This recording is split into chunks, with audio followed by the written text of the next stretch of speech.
नमस्ते साथियों, मैं कविता तोतला। पिछले वीडियो में मैंने आपको मलिक मोहम्मद जायसी का पद्मावत, जिसका 12 मासा का अंश पढ़ाया था और मैंने ये कहा था कि हम उसे आधा वहाँ पढ़ेंगे और आधा अब मैं इस वीडियो में पढ़ाऊँगी, क्योंकि वो वीडियो बहुत लंबा हो चुका था। इस वजह से हम इस वीडियो में उस चैप्टर को अब पढ़ेंगे। पहले हमने शब्दार्थ देखे और उसका पाठ परिचय देखा, मलिक मोहम्मद जायसी का जीवन परिचय देखा और उसमें मेन टर्म्स क्या आई थी, एग्ज़ाम में प्रश्न कहाँ बनते हैं, कैसे पूछे जाते हैं, मैंने आपको सारी डिटेल बताई थी। लेकिन वीडियो काफ़ी लंबा होने की वजह से मैं इस पार्ट को आपको 2 भागों में पढ़ा रही हूँ। तो अगर आप इसी वीडियो को खोल के देख रहे हैं तो यहाँ मैं डायरेक्ट आपको व्याख्या बता रही हूँ, लेकिन इस पार्ट में का जो एक और वीडियो मेरी प्लेलिस्ट में है, उसमें मैंने जायसी का जीवन परिचय, उस पाठ के शब्दार्थ, उस पाठ का पाठ परिचय और ये सारा मैंने उसमें बता दिया कि कैसे किस तरह से प्रश्न पूछे जाते हैं। अब देखिए, हम यहाँ पर पढ़ेंगे 12 मासा में। मैंने आपको बताया था 4 अंश लिए गए 12 मासा से, यानी पद्मावत लिखा जायसी ने और पद्मावत में 12 मासा के 4 अंश हमारी किताब में लिए गए। उन चारों अंशों का विवरण हमने पिछले वीडियो में देखा, पहले में क्या है, दूसरे में क्या है, तीसरे में क्या है, चौथे में क्या है। अब हम इस 12 मासा के जो 4 अंश है इसको पढ़ेंगे और उसके बाद इसमें से जो मेन पॉइंट है उसकी व्याख्या देखेंगे। बाकी पूरा मैं आपको उसमें बता चुकी हूँ और मैंने उसमें जो बताया वो माध्यमिक विद्यालय के इस सत्र में जो किताब चल रही है उस किताब के सारे पेजेस को उसमें लेते हुए मैंने वहाँ पर व्याख्या की थी। अब देखिए 12 मासा, ठीक है। तो पहले 12 मासा ये है उसका पहला अंश। हमने वहाँ पर पढ़ा था ना कि प्रथम अंश में हमने क्या देखा था कि जो पहला अंश है उसमें नायिका के विरह व्यथा का वर्णन हुआ और नायिका ने अपनी जो व्यथा थी वो किसके सामने प्रस्तुत की थी पहले अंश में, तो वो की थी भंवरे और काग के सामने। ये मैं आपको पिछले वीडियो में बता चुकी हूँ, इस पाठ की पूरी डिटेल वहाँ समझा चुकी हूँ। अब पढ़ते हैं। अगहन देवस घटा निसी बाढ़ी, दूबर दुख सो जाय किमि काढ़ी। अब धनी देवस बिरह भा राती, जरे बिरह जो दीपक बाती। हमने शब्दार्थ पढ़े थे, दिवस यानी दिन पढ़ा था, हमने दूबर यानी कठिन पढ़ा था, है ना, विरह यानी विरह व्यथा पढ़ी थी। तो हम शब्दार्थ पहले पढ़ चुके। तो अब आपको, अगर आपने अच्छे से पिछला वीडियो देखा है ध्यान से, तो आपको यहाँ पर व्याख्या में कोई दिक्कत नहीं आएगी। इवन आप जब ये पढ़ रहे होंगे तो भी आपको समझ आ रहा होगा, ठीक है ना। कांपा हिया जनावा सियू, सियू यानी शीत, जनावा यानी प्रतीत हो रहा है, हिया यानी हृदय, ये हमने देखा है पहले। तो पे जाई होई संग पीऊ, घर घर चीर रचा सब काहू, मोर रूप रंग ले गा नाहू। नाहू का अर्थ हमने देखा था नाथ। पलटी न बहुरा गा जो बिछोई, बिछोई यानी विरह अवस्था, बहुरा यानी लौट कर, यानी वापस लौट कर नहीं आया वो, जब से वो विरह व्यथा में छोड़ कर गया। कौन? उस नायिका का पति। और ये वही विरह दशा है कि नायक छोड़ के चला गया नायिका को, उसी संदर्भ में ये पूरे चारों अंश आए हैं। अब वो फिरे फिरे रंग साई, सियरी अगिनी बिरहिनी ये जारा, सुलगी सुलगी दग दे बेजारा छारा। यह दुख दगद न जाने कंतु, कंतु का मतलब हमने क्या देखा था, स्वामी, नाथ या पति। जो बन जन्म करे भस्मंतु, भस्मंतु का अर्थ हमने क्या देखा था, वहाँ पर हमने देखा था भस्म हो जाना, यानी यौवन जो है वो पूरा भस्म हो चुका और मैं प्रिय के दुख में कैसी हो गई, जल रही हूँ। दगद यानी जलना। पीएसओ पीएसओ कहे संदेशड़ा, ए भंवरा ए काग, सो धनी विरही जरी मुई, तेक धुआं हम लाग। अब देखो, परीक्षा में ये लाइन दे दी जाएगी, ये वाली, ठीक है। ये पंक्तियाँ किस कवि की है? पहला आंसर होगा जायसी की है, मलिक मोहम्मद जायसी की, ठीक है। पियसु कहेऊ संदेशड़ा, ए भंवरा ए काग, सो धनी बिरहे जरी मुई, तेक धुआं हम लाग। तो इसमें सॉरी, इसमें ये लाइन देके पूछेगा, इस पंक्ति में नायिका ने किसके प्रति अपनी व्यथा को प्रस्तुत किया है? तो भंवरा और काग के प्रति। ठीक है।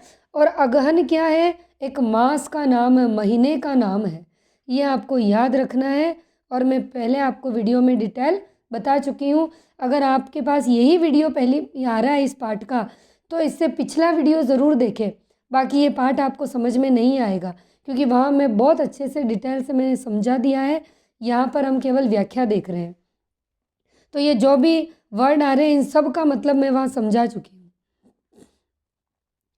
ये हम यहाँ पढ़ रहे हैं, व्याख्या अलग है जो अभी नीचे आएगी। ये किताब जो दिख रही है ये तो है हमारे अंतरा जो विद्यालय में चल रही, और व्याख्या जो हम पढ़ेंगे वो राष्ट्रीय शिक्षा निदेशालय दिल्ली की एक बुक है। तो मैं 2 किताबें एक साथ पढ़ा रही हूँ आपको इसमें। पूस जाड़ थर थर तन कांपा, यानी पूस के महीने में। अब ये कौन सा हो गया? दूसरा। और दूसरे में हमने चकई और कोकिला को देखा था और उसमें नायिका किसके समान हो गई थी हमने ये भी देखा था। तो आप मुझे बताएंगे कमेंट बॉक्स में। पिछले वीडियो में हमने पढ़ा था कि 12 मासा के दूसरे अंश में नायिका की स्थिति किसके समान हो गई थी विरह दशा में? ये आप मुझे कमेंट सेक्शन में बताएंगे क्योंकि हमने पिछले वीडियो में आज अभी पढ़ा है, इससे पहले के वीडियो में। सुरूज जड़ाई लंक दिसी तापा, विरह बाड़ी बा दारुण सीयू, कपि कपि मरो लेई हरि जीव। सुरूज यानी सूरज, लंक यानी जिस और लंका है यानी दक्षिण दिशा। कंत कहा हो लागो हियरे, पंथ अपार सूझ नहीं नियरे, यानी हे पति तुम कहाँ हो, मुझे कोई रास्ता नहीं सूझ रहा। सौर सुपेती आवे जूड़ी, आप मुझे कमेंट सेक्शन में ये भी बताएंगे। मैंने बताया था पिछले वीडियो में सौर सुपेती का मतलब क्या होता है, तो आप मुझे इसका आंसर देंगे सौर सुपेती, और यूट्यूब के कमेंट बॉक्स में ही देंगे। कुछ बच्चे मुझे पर्सनल मैसेज करके इन सवालों का जवाब देते हैं, तो आप मुझे पर्सनल मैसेज करके जवाब ना दें, आप यूट्यूब के कमेंट बॉक्स में ही मुझे इसका जवाब दें कि सौर सुपेती का मतलब क्या है। और एक प्रश्न मैंने पहले जो पूछा वो भी बताना है। जानऊ सेज हिवंचल बूढ़ी, हिवंचल का मतलब है हिमालय। चकई निसी बिछुरे दिन मिला, हो निसी बासर बिरह को कीला। रैन अकेली साथ नहीं सकी, कैसे जियो बिछोई पखी, पखी यानी पक्षी। विरह सचान भवे तन चांडा, सचान का मतलब क्या है? बाज, ये मैं पहले बता चुकी हूँ। जियत खाई मुए नाही छाड़ा, रकत डरा मासू गिरा। हाड़ भये सब शंख, धनी सारस होई रही मुई, आई समेटियो पंख। ठीक है, ये आपको पता होना चाहिए कि ये जो सारी पंक्तियाँ हैं ये किस कवि की है? जायसी की है। अब हम अगला देखते हैं। अब है ये तीसरा अंश। ठीक है, और तीसरे में हमने माघ महीने की बात की थी। किस महीने की? माघ के महीने की। पिछले वीडियो में मैंने बताया था आपको। अब देखो, लाग्यूं माह परे अब पाला, भाई माघ का महीना लग गया, अब क्या पड़ रहा है? पाला, हिमपात हो रहा है। बिरहा काल भयो जड़ काला, जड़ काला का अर्थ क्या होता है? मृत्यु, यानी विरह इतनी ज़्यादा हो गई कि अब तो क्या होने वाली है? नायिका की मृत्यु ही होने वाली है। पहल पहल तन रुई जो जापे, पहल पहल तन रुई जो जापे, यानी जो मेरा तन है वो क्या हो रहा है? रुई की तरह क्या हो रहा है? काँप रहा है। हैली हैली अधिको ही काँपे, आई सूर होई तपुरे नाहा, बिनु जाड़ न छूटे महा। यहाँ सूर का मतलब सूरज से है ना। ऐ मास उपजे रसमूलू, रसमूलू का मतलब क्या बताया था? मूल रस यानी श्रृंगार, यानी इस माह में ही जो मूल रस है श्रृंगार वो उपजता है। तू सो भंवर मोर जोबन फूलू, नैन चुवई जस माहुट नीरू। नीरू का मतलब मैंने जल बताया था, यानी आँखों से क्या हो रहा है? आँखों से जल बरस रहा है। कैसे? माउट यानी माघ की वर्षा, जो सर्दियों में होने वाली मावट होती है, उसी की तरह नायिका की आंखों से क्या बरस रहा? जल बरस रहा। तेई जल अंग लाग सर चीरू, टूटई बूंद परई जस ओला, बिरह पवन होई मारे झोला, केइक सिंगार को पहरी पटोरा, गिय नहीं हार रही होई डोरा। तुम बिन कंता धनी हरूई, तन तिनुवर भाडोल, तेई पर बिरह जराई के चहे उड़ावा जोल। ये तीसरा अंश है। अब देखिए चौथा अंश आगे आएगा, वो मैंने इसीलिए आगे लिया क्योंकि उसकी व्याख्या भी उसी के साथ आगे आने वाली है। जहाँ वो मैंने लिया है उसी के नीचे उसकी व्याख्या है चौथे अंश की, तो वो हम वहाँ पर उसको पहले अंश को पढ़ेंगे, उसी के साथ उसकी व्याख्या देखेंगे। अब हम यहाँ पर व्याख्या पढ़ लेते हैं मलिक मोहम्मद जायसी की। ठीक है, देखो मैंने आपको बता दिया था कि पार्ट 8 है मलिक मोहम्मद जायसी। जो शॉर्ट नोट्स आपने पिछले वीडियो से बनाए थे उसी में आप कंटिन्यू रखना। जन्म हमने लिख लिया था, ये मैं आपको बता चुकी हूँ सारा, उसमें ये पूरा परिचय मैं मलिक मोहम्मद जायसी का आपको उसमें पढ़ा चुकी हूँ। ये वाला भी मैंने पढ़ा दिया था आपको। और अब हम यहाँ से पढ़ेंगे व्याख्याएं, कहाँ से? यहाँ से। तो ये 12 मासा की है। अब पाठ परिचय हम पढ़ चुके थे, लेकिन पहले हमने अंतरा बुक से पढ़ा था जो हमारे विद्यालय में चल रही है। अब हम इस शिक्षा निदेशालय की बुक से भी पढ़ लेते हैं, हमारा रिवीजन हो जाएगा कि इस पाठ में मेन कहा क्या गया है। ठीक है, जायसी द्वारा रचित महाकाव्य पद्मावत के नागमती वियोग खंड का एक भाग है। देखिए कुछ आया ना पॉइंट निकल के। जब हम दो किताबों से एक साथ पढ़ते हैं तो कुछ न कुछ नया निकल के आता है। और किताबें दोनों कौन सी है? किताबें दोनों ही गवर्नमेंट की है ना, वो सेंट्रल की है और ये स्टेट गवर्नमेंट की है। पढ़ना वही चाहिए जो हमारी राज्य सरकार और केंद्र सरकार चलाती है, वही ऑथेंटिक होता है। तो आपने पहले लिखा था पद्मावत के 12 मासा का अंश है, लेकिन अब आप ये लिखोगे अपनी कॉपी में कि जायसी द्वारा रचित, अगला पॉइंट बना के लिख लो या आप उसी में ऐड कर लो उस लाइन में कि पद्मावत के नागमती वियोग खंड का एक भाग है। ये क्या? 12 मासा। ये पद्मावत के नागमती वियोग खंड का एक भाग है 12 मासा। इसमें क्या है? यहाँ तक लिख लिया, यही लिखना है। नागमती के विरह का वर्णन है। नागमती चित्तौड़ के राजा रतन सेन की कौन है? पत्नी है। ठीक है, राजा सिंहल द्वीप की राजकुमारी पद्मावती की सुंदरता पर मुग्ध होकर उससे शादी करने के लिए नागमती को छोड़कर चला जाता है। और राजा को पद्मावती के बारे में किसने बताया? हीरामन तोते ने बताया। यह तोता पद्मावती का तोता है, ये खुद पद्मावती का तोता था। इसने राजा को देखा होगा और उसका वर्णन कहाँ किया? पद्मावती के सामने। इस काव्य में कवि ने लौकिक प्रेम के माध्यम से अलौकिक प्रेम को अभिव्यक्ति दी है। ये पिछले वीडियो में ये लाइन मैं आपको लिखवा चुकी हूँ। प्रेम द्वारा ईश्वर प्राप्ति पर बल दिया गया। यहाँ रतन सेन आत्मा का प्रतीक है, हीरामन तोता गुरु का प्रतीक है जो ज्ञान द्वारा ईश्वर की प्राप्ति के लिए चल देता है, यानी पद्मावती चल देती है। ऐसा हो गया। परंतु ईश्वर प्राप्ति का मार्ग कठिन है, अतः मार्ग में सांसारिक मोह माया नागमती रास्ता रोकने का प्रयास करती है। इस काव्य पर हिंदी और फारसी की मसनवी शैली का प्रभाव दिखाई देता है। ये सारे पॉइंट हम लिख चुके हैं। एक पॉइंट और लिख लीजिए जो हमने वहाँ नहीं देखा कि इस काव्य पर हिंदी और फारसी की मसनवी शैली का प्रभाव दिखाई देता है। समझ में आ गया?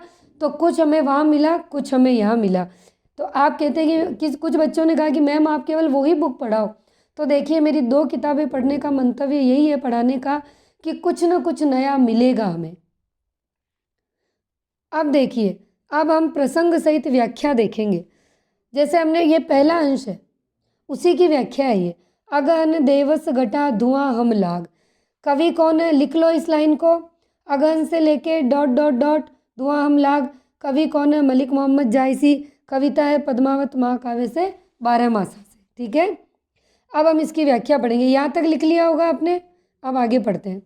इसमें कवि ने नागमती के विरह का वर्णन किया जिसे उसका पति पद्मावती से शादी करने के लिए छोड़कर चला जाता है। कवि नागमती के माध्यम से अगहन मास में उसके विरह का वर्णन करते हुए कहता है कि इस मास में दिन छोटा और रातें लंबी हो गई है, जिससे नागमती की विरह वेदना भी लंबी हो गई। इस विरह में रात और दिन ऐसे जलती है जैसे दीपक में बाती जल रही है। अब देखिए, आप पुस्तक को सामने रख लीजिए और फिर इस व्याख्या को पढ़िए। बहुत मज़ा आएगा, बहुत इजी हो जाएगा और आप पढ़ते वक्त भी आपको एक ऐसा लगेगा कि यार बहुत बहुत ज़्यादा इजी लग रहा है। सर्दी में उसके लिए विरह वेदना असहनीय है। घर घर में सब सर्दी से बचने के लिए गर्म वस्त्रों की तैयारी कर रहे हैं, अर्थात सर्दी से बचने के लिए कपड़े सिलवा रहे। पर नागमती को कुछ भी अच्छा नहीं लग रहा। वह श्रृंगार नहीं करती क्योंकि उसे लगता है कि उसका रंग रूप सौंदर्य उसके पति के साथ चला गया और उसका पति उसे एक बार छोड़कर गया कि वापस नहीं आया। यदि वह वापस आ जाता है तो उसकी खुशियाँ, उसका रूप सौंदर्य भी वापस आ जाएगा। सर्दी भी उसकी विरह की अग्नि को शांत करने की बजाय उल्टा और क्या कर रही, बढ़ा रही है। वह विरह में ऐसे जल रही जैसे लकड़ी धीरे धीरे सुलगती है और उसका यह दुख उसका पति नहीं जानता, क्योंकि वह उसका यौवन रूपी जीवन भस्म कर रहा है, भस्म कर रहा है। अब लास्ट का दोहा हमने पढ़ा था वहाँ पे, पिए सो कहीं संदेशड़ा ए भंवरा ए काग, सो धनी बिरहे जरी मुई तैक धुआं हम लाग। यानी नागमती भंवरे और कौवे के माध्यम से अपने पति को संदेश भेजती है, यदि तुम्हें रास्ते में मेरे पति मिले तो उनसे ये कहना कि उनकी पत्नी विरह में जल जल कर मर रही है और उसके शरीर से जो विरह अग्नि निकल रही है उससे हम भी क्या पड़ गए, काले पड़ गए। ये पहले अंश का हो गया। अब देखो, मैंने आपसे कहा था कि चौथा अंश में उस वक्त पढ़ाऊंगी बाद में, क्योंकि उसकी व्याख्या भी नीचे है। तो ये आ गया हमारे सामने चौथा। फागुन पवन जकोरे बहा, चौगुन सिउ जाई किमी सहा, तन जस पियर पात भा मोरा, बिरह न रहे पवन होई जोरा, तरिवर जरे जरे बन ढाका, भई अनपत फूल फर साखा, करियन बनाफति कीन हुलासु, मोह कह भा जगदून उदासु, फाग करई सब चाचरी जोरी, मोहि जिये लाई दीनी जसी होरी, जो पे पियई जरत असभावा, जरत मरत मोहि रोस न आवा, रातियों देवस इह मन मोरे, लागो कंत छार ज्यों तोरे, यह तनु जारो छार के, कहो कि पवन उड़ाए, मकुतई मारग होई परो, कंत धरे जय पाव। अब देखिए, हम इसकी व्याख्या पढ़ते हैं। लाइन लिख लो, फागुन पवन जकोरे ... कंत धरे जय पाऊँ। कवि है मलिक मोहम्मद जायसी, कविता है पद्मावत बारहमासा से। ये लिख लो आप। इसमें कवि ने फागुन मास में नायिका की विरह वेदना का वर्णन किया। ये मैं पिछले वीडियो में बता चुकी हूँ। नागमती अपनी वेदना का वर्णन करते हुए कहती है कि फागुन मास में तेज और ठंडी हवाएं चल रही और सर्दी कितने गुना बढ़ गई, 4 गुना। वह वियोग के कारण बहुत ही क्या हो गई, वह वियोग के कारण कमज़ोर और पीली पड़ गई, जिससे इस माह में चलने वाली तेज हवाएं भी सहन नहीं कर पा रही। प्रकृति में पुराने पत्ते गिर गए, डाक के वन पत्ते रहित हैं। वहीं दूसरी ओर पेड़ों पर नई कोंपलें फूट रही, नए पत्ते और फूल आ रहे। चारों ओर वनस्पति लोगों में फिर से उल्लास भर आया है। सब इस मास में आनंद के साथ चाचर, फाग के माह में केवल दंपत्ति के द्वारा किया जाता है। इसको लिख लीजिए। चाचर का अर्थ क्या है, लिखो। फाग के माह में केवल दंपत्ति के द्वारा किया जाने वाला नृत्य चाचर कहलाता है। अब ये आपको इस बुक में मिला है, वहाँ हमें कहीं भी इसकी चर्चा नहीं की गई, इसीलिए 2 बुक में पढ़ाती हूँ। परंतु नागमती को यह सब दुख दे रहा क्योंकि उसका पति उसके साथ नहीं, अतः वह किसके साथ होली खेले। वह कहती है, यदि प्रेम को उसका विरह में इस प्रकार जलना अच्छा लगता है, यानी प्रेमी को, तो वह उसकी खुशी के लिए कोई शिकायत नहीं करेगी, ऐसे ही विरह में मर जाएगी। बस उसकी यह एक अंतिम इच्छा है कि उसका पति कहाँ है, वह मरने से पहले एक बार उसे हृदय से लगाना चाहती है। उसकी एक ही इच्छा बची है कि उसका शरीर विरह की अग्नि से जलकर राख बन जाए। उसकी शरीर रूपी राख को पवन उड़ाकर उस मार्ग में डाल दे जहाँ उसके पति चरण रखे। इस प्रकार वह अपने पति को स्पर्श कर लेगी। ये नागमती का काव्य सौंदर्य है। ये हमारे किसी काम का नहीं है। अब आगे देखिए, रकत डरा मासू गिरा डॉट डॉट डॉट आई समेटे उपंक। ये लिख लीजिए, कवि जायसी और लिया है बारहमासा से। क्या अर्थ है इसका वो देखते हैं। कवि नागमती की विरह वेदना का मार्मिक चित्रण है। विरह में उसका सारा रक्त आंसू बनकर बह रहा। यहाँ रक्त क्या है? आंसू बनकर बह रहा। सारा मांस क्या हो गया? गल गया। हड्डियाँ किसके समान हो गई? शंख के समान हो गई सूख कर। और वह मृत्यु को प्राप्त होने वाली है, ठीक है। और वह सारस पक्षी के समान मरने से पहले बस एक बार अपने पति से मिलना चाहती है कि उसका पति सारस बनकर आए और उसे क्या करे? संभाल ले। तो यहाँ उपमा एक तो शंख की दी है और एक सारस की दी है। अब देखिए दूसरा है, लिखो नैन चुवई डॉट डॉट डॉट सर चीरू। कवि जायसी और लिया कहाँ से? नागमती वियोग खंड के बारहमासा से। नागमती वियोग में तड़प रही वह अपने पति को दिन रात याद करते हुए रोती रहती है। उसकी आंखों से आंसू टपक रहे जैसे माघ के महीने में होने वाली वर्षा, जिसे क्या कहते हैं? माहुट। हम यहाँ मावट बोलते हैं, लेकिन जायसी की जो ठेठ अवधि है उसमें क्या बोला? माहुट, ठीक है। तो आंखों से आंसू कैसे टपक रहे हैं? तो ये लाइन आप लिखेंगे कि नागमती की आंखों से जो आंसू टपक रहे वो माघ के महीने में होने वाली मावट वर्षा की तरह टपक रहे। इस लाइन को लिख लीजिए। यह वर्षा उसे शीतलता देने की बजाय उसके विरह को क्या कर रही है? और बढ़ा रही है, और उसे अपने पति की और अधिक याद आने लगी है। ये हो गया। ये हुई है इसकी व्याख्या। मैंने आपको ये सारी व्याख्या बता दी। देखिए, आप सोच रहे होंगे कि एक एक शब्द का हमें अर्थ बताओ, तो मैं आपको आपकी जानकारी के लिए बता दूं, आरपीएससी में जितना मैं बता रही हूँ भरोसा रखिए उतना ही पूछा जाएगा, वैसे ही प्रश्न होंगे, क्योंकि मैंने अभी अभी एग्ज़ाम दिया है और उस एग्ज़ाम के दृष्टिकोण से मैं उतना ही पढ़ा रही हूँ जितना आपके लिए ज़रूरत है। तो हमें एक एक शब्द की व्याख्या नहीं देखनी है, हमें वो देखना है कि प्रश्न कहाँ से पूछा जाता है, प्रश्न का एग्जामिनर का पूछने का दृष्टिकोण क्या है, हमें वो जानना है। तो हम हमारा समय वेस्ट नहीं कर सकते, बहुत कीमती है। तो आप भरोसा रखिए कि अगर आप जितना मैं बता रही हूँ उतना भी लिख रहे हैं तो वहाँ से एक भी प्रश्न आपका बाहर नहीं जाएगा। और जितना मैं बोल रही हूँ उसे ध्यान से सुन रहे हैं, समझ रहे हैं, तो बिल्कुल आप कहीं भी फॉल्ट में नहीं है, कहीं भी आप कोई पॉइंट मिस नहीं कर रहे हैं।